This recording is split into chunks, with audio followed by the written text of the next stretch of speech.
I recently flew out to mix a band at a festival for the first time. Check that video out if you've not seen it. And in some ways, it was a pretty intimidating experience. One way that I stayed in control was to find out what mixer was available at the festival and prepare a show file for that as thoroughly as I could. So in this video, I'll just show you exactly what I did so you can see how I prepared. I'll also leave a link in the description down below so you can download that show file, and I'll also leave the finished mix that I saved at the end of the festival so you can see how that changed, what happened to my mix during the festival. Let's dive in. So the first thing I did obviously is got the festival rider and got the artist rider. The festival rider told me that it was a Yamaha CL5 console, so I downloaded the Yamaha CL5 editor. So let's have a look here.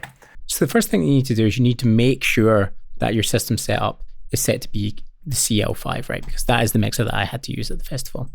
I'm just going to open up the file and I'll explain to you everything that I did. So I named all the tracks. That's all my drums, my tracks, my bass, my guitars.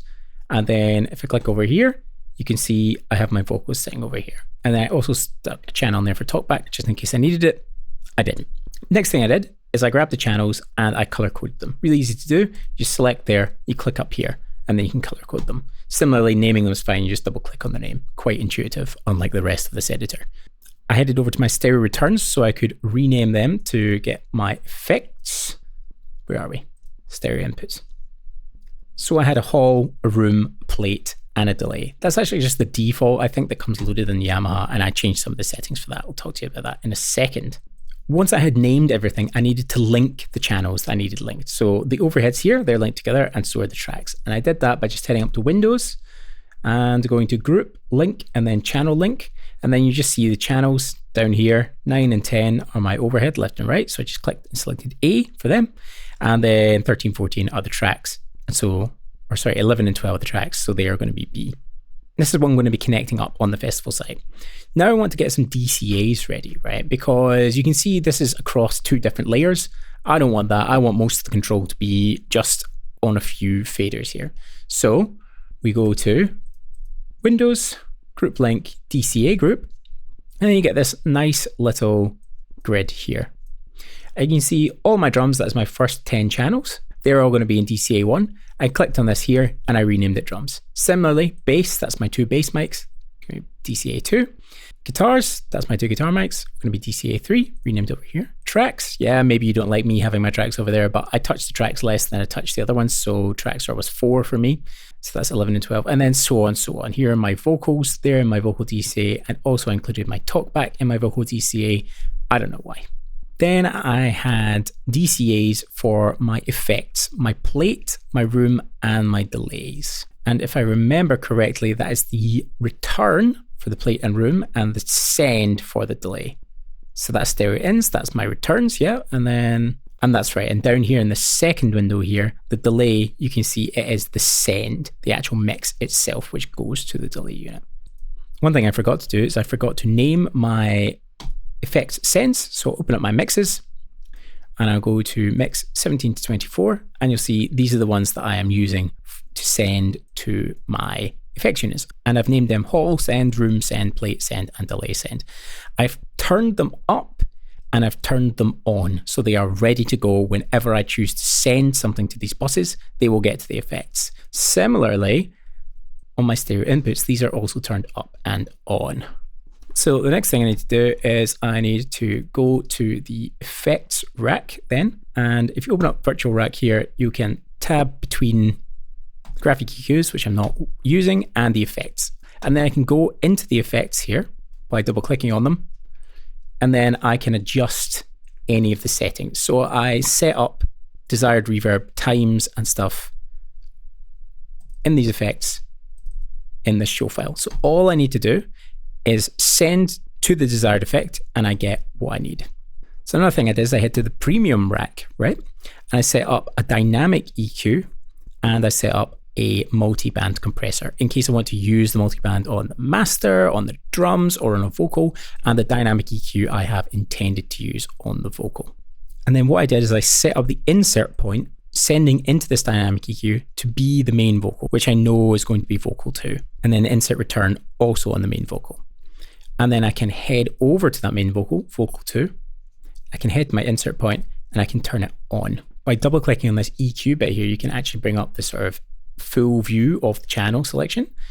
And then you can see down this insert selection here that I've got it turned on, and you see that it is sending and returning from that dynamic EQ. I can also select where, and that is pre-fader that I'm sending it.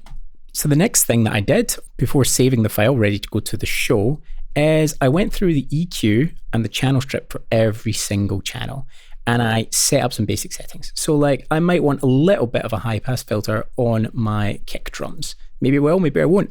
I usually have one. I usually have a bit more of a high pass filter on just about everything else. So I set that up to be at 100 Hertz. I usually take the top off of my hi-hats and my overheads. So I set up filters there as well, because I almost always do that. It's very easy to adjust, but it's one less thing that I need to do that I usually do. So the EQ is turned on every channel, and the filter is turned on every channel that I want to use the filter on. I've also turned the dynamics on every single channel that I'm planning on using the dynamics controls on, right? And if we double click on this, we can go and have a look at our dynamics. And these Yamaha mixers are great, right? Because they've got two dynamics built in, just like really quick knobs that you can turn on the surface itself. And for all the drums, I want the first one to be a gate, and I want the second one to be a compressor. And then I set in the settings for the drums, and I turned it on. So now when I'm mixing, all I need to do is grab that dial on the surface and twist it, and my gate comes on with the settings that I want. I can fine tune it later during the set because I don't have time to fine tune it in the sound check. Similarly, I've done the exact same for the compressor. I've set in some basic settings that are going to work for my kick drum, for example, and I've turned it on and it's ready to go. And I'll go through every channel and I'll set the settings that I want. And then as we get further into this, you see I've got my vocal channel. I change the order of these effects, right? I want the first one to be compressor, and I want the second one to be a de-esser. And then I'm going to change the effects in here, the attack, release, the ratio, so that I can just grab that knob and turn it to start getting the compression on the vocal, but also the compression the way that I want it to be. I have a much better starting point than if I just left it at default. And also, if I left it at default, I'd have to change one of these, or I'd have to use a second dial as a compressor. You don't get the de-esser on the first one. It's not ideal. The last thing that I did is I built myself custom fader layers. So if you look at a picture of the CL5, you'll see that it has a main strip of 16 faders, it has a center strip of 8 faders, and then another strip of 8 faders. And I just set up all of these custom layers to have every single input that I would want on the surface of the mixer, and I don't need to switch between any faders. Let's close some of these windows and make it a little bit neater. Custom layer 1, we have the drum kit, kick, snare, toms. I don't have the overheads, bass, guitars, vocals, and the top back, right? But then the next bank of faders is this one here. And I've got the vocals again, just so I know that I've got them if for any reason I switch out of here. And then all of my sends to my effects units. And then on the final section here, I've got my DCAs, right? So I've got my drums, bass, guitar, tracks, vocals, plate, room, and delay. And you know what? I think during the actual show, I had it laid out like this. I didn't use that first custom fader there. I had just channel 1 to 16. So I had my full drum kit, tracks, bass, and guitars here. In the center, I had vocals and the effect sense so that I could adjust them on the fly during songs. And then on the last one, I had my DCAs. So I could have a rough mix on my right hand, a fine mix on my left hand, and my vocals and my sends in the middle where I want them. The last thing that I did, I think, is that I set up some custom buttons, some of the soft keys. And I actually wasn't too sure about these before I went to the show. So when I got there, I just asked the technician who was responsible for the system from the PA company to adjust these for me so that my effects sends were on my user-defined keys. And that way I could just smash the button on the surface if I wanted to send some vocal to an effect or something like that. So when I was on site, there was a monitor technician, so I don't have to think about the monitor sends. There was a patch tech on the stage, so they make sure that they connect all of the appropriate microphones into the appropriate channels. So all I needed to do was grab the talkback mic, which the festival had set up for me, adjust the gains, adjust the EQ, turn the dynamics on when I need them, and get right into a sound check within about 5 minutes. If you want to hear more about this festival experience, I've got a video just explaining what to expect when you fly out for a day at a festival. So check that one out here. Other than that, thanks for watching. Goodbye.